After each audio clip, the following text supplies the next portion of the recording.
यीशु मसीह को इब्ने आदम क्यों कहा गया है? मैं अपने तमाम दोस्तों को बाइबल स्टडी चैनल में वेलकम कहता हूँ। मेरा नाम नासिर जॉन है और आज हम देखेंगे कि यीशु मसीह को इब्ने आदम क्यों कहा गया है।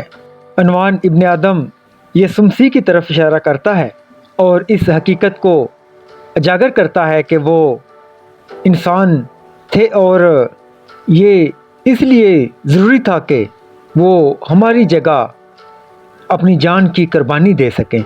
अंजील में यीशु मसीह इब्ने आदम के तौर पर यीशु मसीह अंजील में 80 बार अपने आप के हवाले से इब्ने आदम का इस्तेमाल कर चुके हैं। मत्ती में 32 बार, मरकस में 14 बार और लुका में 26 बार और यूहन्ना की अंजील में 10 बार इस्तेमाल हो चुका है। हर अंजील यीशु मसीह कौन है के मुख्तलिफ पहलुओं पर रोशनी डालती है।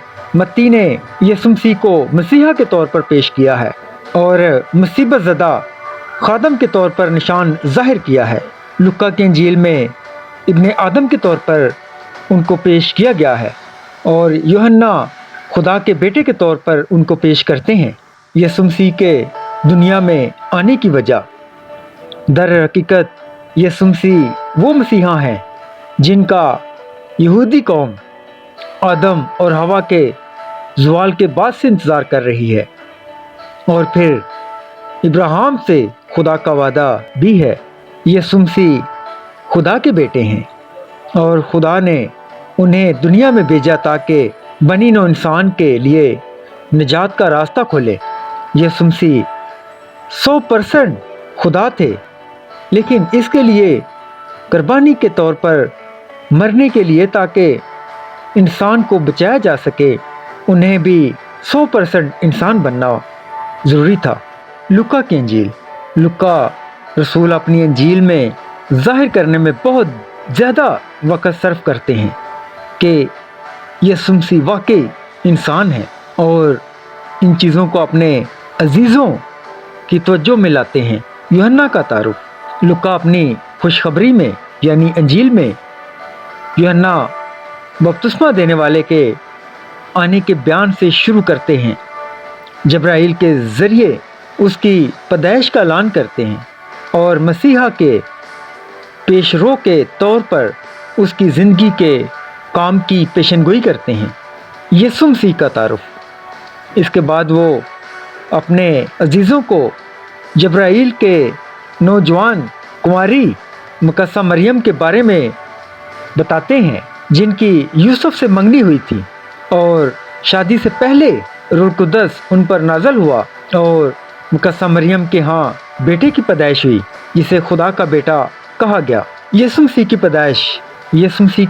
पैदाइश तमाम इंसानों की तरह हुई थी, लेकिन यीशु मसीह ने अपनी ज़िंदगी के दौरान बहुत सी पेशनगोइयाँ पूरी की, जैसे कि यूसाया में वो पेशनगोइयाँ जो उसके तस्वुर से लेकर उनकी पैदाइश के मकाम तक का हवाला देती हैं। यहूदी कायरीन खतना और हैकल में पेशी के हवाले से किसी दूसरे यहूदी लड़के की तरह रखे गए थे।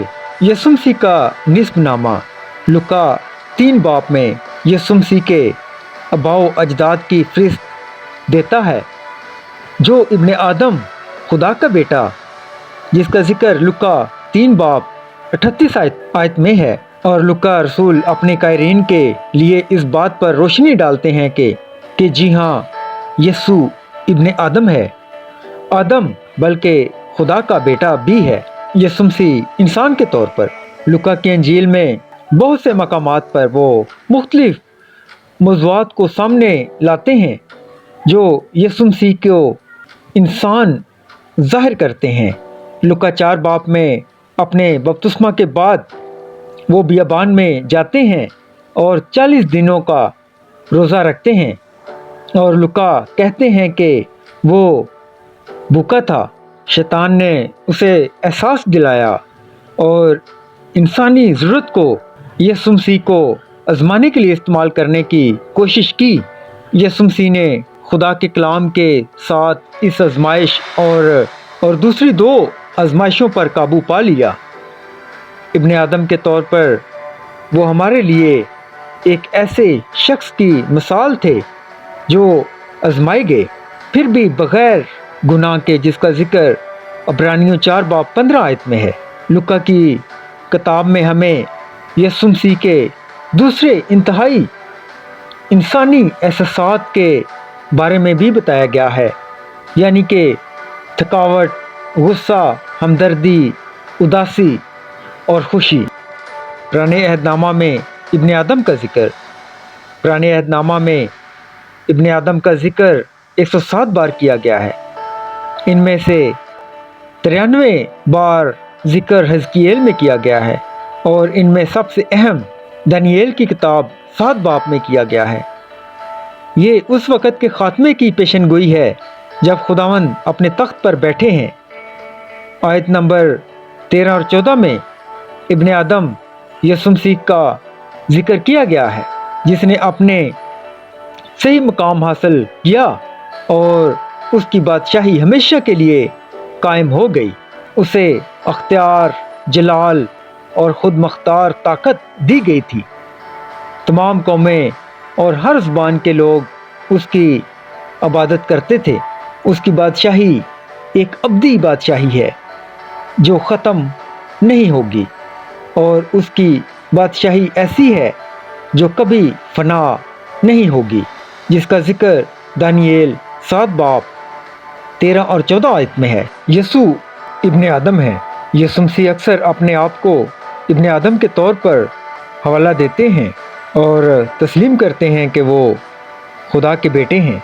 لہٰذا یہ دونوں عنوان صحیح طور پر یسوع مسیح کے لیے استعمال کیے جا سکتے ہیں، اور دونوں ہی مختلف پہلوؤں کو ظاہر کرتے ہیں کہ یسوع مسیح کون ہے۔ اپنے آپ کو ابن آدم کہنے میں اگرچہ یسوع مسیح ہمارے ساتھ ہماری انسانیت میں شناخت کرتے ہیں اور خدا کے سامنے ہمارے نمائندے ہیں، اس بارے میں عبرانیوں 4:15 کہتی ہے، کیونکہ ہمارا ایسا سردار کاہن نہیں جو ہماری کمزوریوں میں ہمارا ہمدرد نہ ہو سکے، بلکہ وہ سب باتوں میں ہماری طرح آزمایا گیا تو بھی بے گناہ رہا۔ اور اس کی وجہ سے اگلی آیت بھی کہتی ہے، پس آؤ ہم فضل کے تخت کے پاس دلیری سے چلیں تاکہ ہم پر رحم ہو اور وہ فضل حاصل کریں جو ضرورت کے وقت ہماری مدد کرے۔ Thank you all.